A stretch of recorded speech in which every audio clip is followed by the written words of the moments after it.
इंसान अपने लालच के लिए कुदरत को नुकसान पहुंचाता है, लेकिन क्या होगा अगर कुदरत भी इंसान के साथ वैसा ही करे? कुछ ऐसा ही होता है समुद्र में काम करने वाले इन इंजीनियर्स के साथ। यह है केपलर 822, समुद्र की गहराई में बनी एक रिसर्च फैसिलिटी जिसे टियान इंडस्ट्रीज ने तेल और रिसर्च के लिए बनाया है। इस फैसिलिटी में काम करती है एक मैकेनिकल इंजीनियर जिसका नाम है नोरा, जो बस अभी अभी सोकर उठी है। लेकिन अचानक उसे फैसिलिटी में कुछ हलचल महसूस होती है। पानी का प्रेशर तेजी से बढ़ जाता है और फैसिलिटी में बाढ़ आ जाती है। वो सबको इमरजेंसी रूम की तरफ भागने को बोलती है और अपने साथी रॉड्रिगो के साथ खुद भी इमरजेंसी रूम में चली जाती है। वो बाढ़ के पानी को दरवाजा बंद करके रोकना चाहती है, लेकिन कंप्यूटर खराब हो चुका है, इसलिए वो तुरंत उस कंप्यूटर को ठीक करती है और ना चाहते हुए भी दरवाजा बंद कर देती है, जिससे 2 इंजीनियर्स की मौत हो जाती है। लेकिन अचानक कंप्यूटर में ब्लास्ट हो जाता है और वो दोनों ही बेहोश हो जाते हैं। जब उन्हें होश आता है तो उन्हें पता चलता है कि आधे से ज्यादा फैसिलिटी तबाह हो चुकी है। रॉड्रिगो को लगता है कि बहुत तेज भूकंप आया होगा,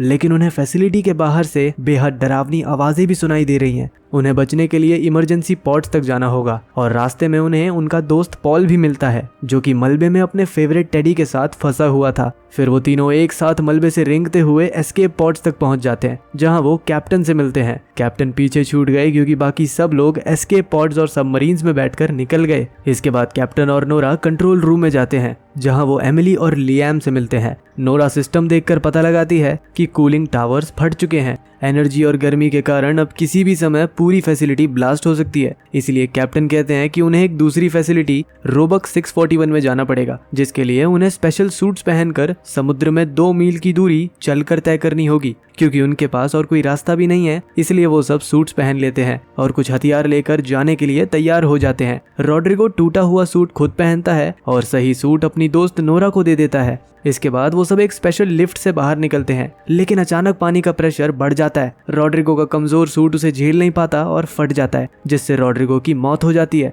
लेकिन उनके पास रुकने का समय नहीं है, इसलिए बचे हुए लोग कार्गो लिफ्ट से आगे बढ़ते हैं। नोरा बहुत उदास है क्योंकि वो समझ चुकी है कि रॉड्रिगो ने खुद खराब सूट पहनकर उसकी जान बचाई। इसके बाद रास्ते में उन्हें सिग्नल मिलता है कि कोई इंसान अभी भी जिंदा है, तो कैप्टन लियाम और पॉल को उसे बचाने के लिए भेजते हैं। पॉल जाने से पहले अपना प्यारा टेडी एमिली को सौंप देता है, लेकिन बाहर जाने पर उन्हें कोई नहीं मिलता। पर अचानक एक अजीब सी चीज पॉल पर हमला कर देती है। लियाम गोली चलाकर उसे बचा लेता है और वो उस क्रीचर को लिफ्ट में ले आते हैं, जहां पर उसकी जांच करने के बाद उन्हें पता चलता है कि ये तो एक बेबी क्रीचर है। लेकिन तभी कोई चीज उनकी लिफ्ट पर हमला कर देती है, जिससे लिफ्ट खराब हो जाती है। वो समझ जाते हैं कि वो जरूर इस बेबी मॉन्स्टर की माँ होगी, पर तभी केपलर फैसिलिटी भी धमाके से तबाह हो जाती है, जिससे उनकी लिफ्ट सीधे समुद्र की गहराई में गिर जाती है। वो सब अपने सूट्स पहनकर जल्द से जल्द बाहर निकलते हैं। धमाके के मलबे से टकराकर लियाम घायल हो जाता है, पर वो सब किसी तरह लियाम को लेकर इंटरमीडिएट स्टेशन तक पहुंचते हैं, जहां वो एक मूवर की मदद से रोबक फैसिलिटी की ओर बढ़ते हैं। कुछ देर बाद उन्हें मूवर छोड़कर पानी में उतरना पड़ता है। वो सब मॉन्स्टर की आवाज सुनकर बेहद डर चुके हैं और उन्हें ये लग रहा है कि वो मॉन्स्टर उनका पीछा कर रहे हैं, और उनका डर हकीकत में बदल जाता है जब मलबे से गुजरते वक्त एक मॉन्स्टर पॉल पर हमला कर देता है। वो सब उसे खींचकर बचाने की कोशिश करते हैं, लेकिन वो मॉन्स्टर पॉल को उसके सूट से बाहर निकालकर मार डालता है। उस मॉन्स्टर से बचने के लिए वो सब कम्युनिकेशन रूम में चले जाते हैं,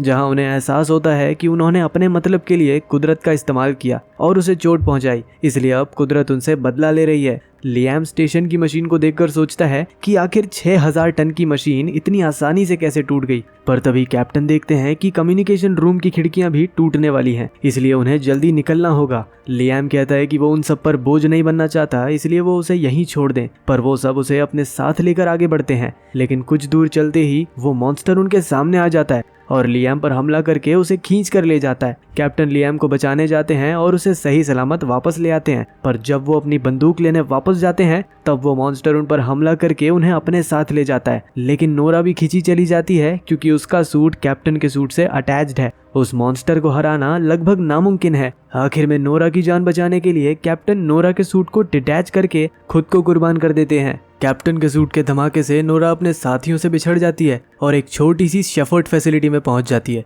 जहां वो लियाम और एमिली से रेडियो पर बात भी नहीं कर सकती। पर उसे कैप्टन के पुराने लॉकर से एक मैप, एक नया सूट और एक फ्लेयर गन मिलती है। वो सूट पहनकर फिर से बाहर जाती है और रोबक स्टेशन की ओर बढ़ती है। रास्ते में वो एमिली से मिलती है, जो लियाम को बचाने में कामयाब रही, और वो दोनों साथ साथ आगे बढ़ते हैं।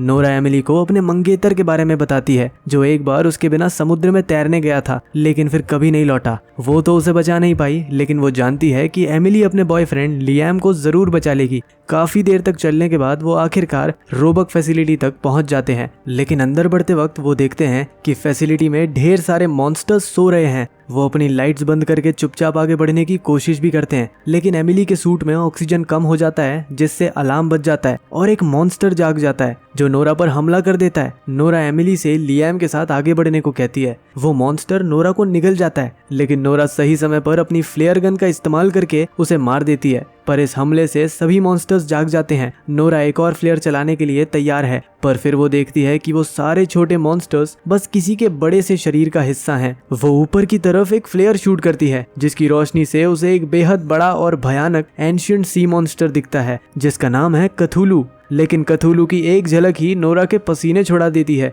वो भागने की कोशिश करती है लेकिन कथुलू के हमले से एक धमाका हो जाता है। एंड मौके पर एमिली वहां आकर नोरा को बचाती है और फैसिलिटी के अंदर ले जाती है, जिसके बाद वो तीनों अपने डाइविंग सूट्स उतारकर पूरी फैसिलिटी में इमरजेंसी एस्केप पॉड्स ढूंढने लगते हैं। तभी शीशे से बाहर कथुलू का भयानक रूप देखकर एमिली और लियाम घबरा जाते हैं, लेकिन नोरा उन्हें हिम्मत देती है और आखिरकार वो तीनों एस्केप पॉड्स तक पहुंच जाते हैं। नोरा एमिली और लियाम के लिए एस्केप पॉड्स तैयार करती है, लेकिन वहां पर सिर्फ 2 एस्केप पॉड्स बचे हैं क्योंकि बाकी सारे पॉड्स खराब हो चुके हैं। फिर जब लियाम जिद करता है कि वो आखिर में बाहर जाएगा, तब नोरा झूठ बोलती है कि उसे एस्केप पॉड्स ठीक करना आता है और वो एक एस्केप पॉड ठीक करके बाद में ऊपर आ जाएगी। लियाम ये सुनकर खुश हो जाता है और फिर एस्केप पॉड्स में बैठ जाता है। नोरा उसे पॉल का फेवरेट टेडी देती है और फिर लियाम फैसिलिटी से बाहर निकल जाता है। एमिली नोरा को अकेले छोड़कर जाना नहीं चाहती, पर नोरा उसे भी जबरदस्ती एस्केप पॉड में बैठाती है और वादा करती है कि वो भी बचकर आ जाएगी। और फिर एमिली भी फैसिलिटी से निकल जाती है,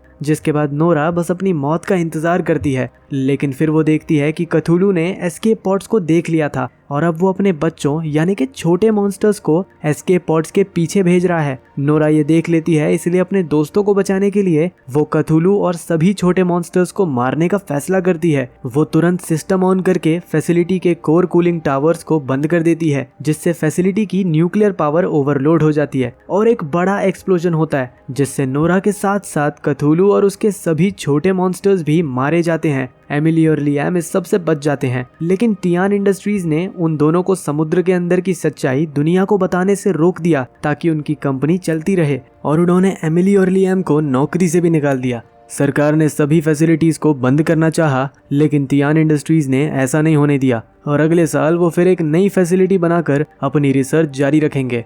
मुझे लगता है एमिली ने ठीक ही कहा था, इंसान अपने लालच के आगे कुदरत की कोई कदर नहीं करता, लेकिन उसका फल भी उसे जरूर मिलता है। और यहाँ पर यह कहानी खत्म होती है। उम्मीद करता हूँ आपको पसंद आई। चैनल को सब्सक्राइब कर लीजिए क्योंकि मैं रोज ऐसे वीडियोस लाता रहता हूँ। मिलते हैं अगले वीडियो में।